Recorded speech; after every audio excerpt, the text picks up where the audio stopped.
جڑا عشق بلال کیتا ہے اس عشق دی مثال نہیں دی تمہید چھوڑ کے بس چند شعر پیش کرے گا حضور دے عشق دے وچ بلال جڑی تکلیفاں برداشت کیتیاں آج میں اتبیت جگہ بیٹھا ہوں بالکل ہے پہ لیکن اگر عشق بلالی لے تکاسو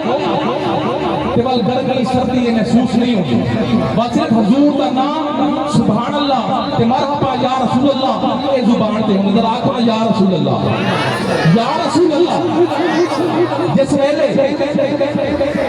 حضرت بلال نے کلمہ پڑھ لیا تو شاید تخیل دے وچ لکھتا ہے کہ جہاں تک لے ستے کہ عشق بارگاہ دے وچوں کچھ پرچے لے کے حاصل ہویا کہ بلال نو جگایا کہ بلال نو جگا کے پوچھتا ہے بلکہ بلال پوچھتا ہے کہ تو کون ہے کہ عشق آگا بلال میں عشق ہاں کون ہاں ترہ بولو کون ہاں عشق ہاں بلال آتا ہے عشق میرے کو کی لینا ہے میرے کو کی لینا ہے تو کلمہ پڑھیا بلال نے اس ٹائم میں واقع شعر لکھ رہا ہے کہ میرے کو کی لینا ہے تو عشق کہتا ہے بلال تو نے عشق کی یونیورسٹی میں داخلہ تو لے لیا ہے کیا تجھے اتنا بھی پتا ہے کہ اس کے پرچے کتنے مشکل ہیں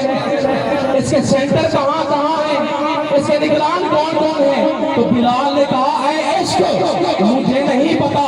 تو عشق نے کہا بلال سن میرے کول امانتا تیری آنے تیرے تک ضرور پہنچاواں گا میں عشق مصطفیٰ تے تینوں جام دے کے سارے عرب دے وچ نچاواں گا میں او تیرا جوڑ یہودیاں نال پینا مارا انہاں تو تینوں پواواں گا میں او تو نہ پینے پکھدیاں کھولیاں تے تاکہ ریت تے تینوں مٹاواں گا میں اور تیرے ناخناں وچ گل ٹھوک کے تے داستان عجیب بناواں گا میں اور بلال نے کہا اے عشق اگر میں یہ پرچے پاس کر لیتا ہوں بتا تو بلند کر کے بتا پھر مجھے کیا دے گا تو عشق نے کہا بلال پرچے پھر چھوڑ لے کہ بلال میرے کول امانتا تیری آنے تیرے تک ضرور پہنچاواں گا میں عشق مصطفیٰ تے تینوں جام دے کے سارے عرب دے وچ نچاواں گا میں وہ تیرا جوڑ یہودیاں نال پینا مارا انہاں تو تینوں پواواں گا میں وہ تو نہ پینے پکھدیاں کھولیاں تے تاکہ ریت تے تینوں مٹاواں گا میں پھر ناخناں وچ گل ٹھوک کے داستان عجیب بناواں گا میں اور بلال نے کہا اے عشق اگر میں یہ پرچے پاس کر لیتا ہوں بتا پھر مجھے کیا دے گا تو عشق نے کہا بلال سن اگر تو یہ پرچے پاس کر لیتا ہے پھر تجھے میں کیا دوں گا تو جنو عرش کے ساتھ کے رب ملدا تو سیدھ نال تینوں لاواں گا میں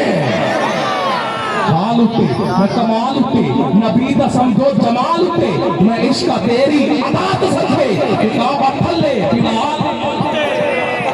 بلال بڑا زور لگا زور لاتا بلال ایک نعرہ بلال راجو یا رسول اللہ یا رسول اللہ بلند کر کے یا رسول اللہ یا رسول اللہ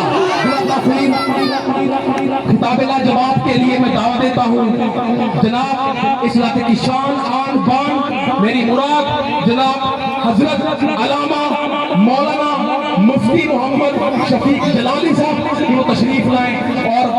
ہمارے اپنے بیان سے ہمارے قلوب و اذہان کو منور فرمائیں آپ حضرات بلند آواز سے نعرہ لگا کے ان کا استقبال کریں گے نعرہ تکبیر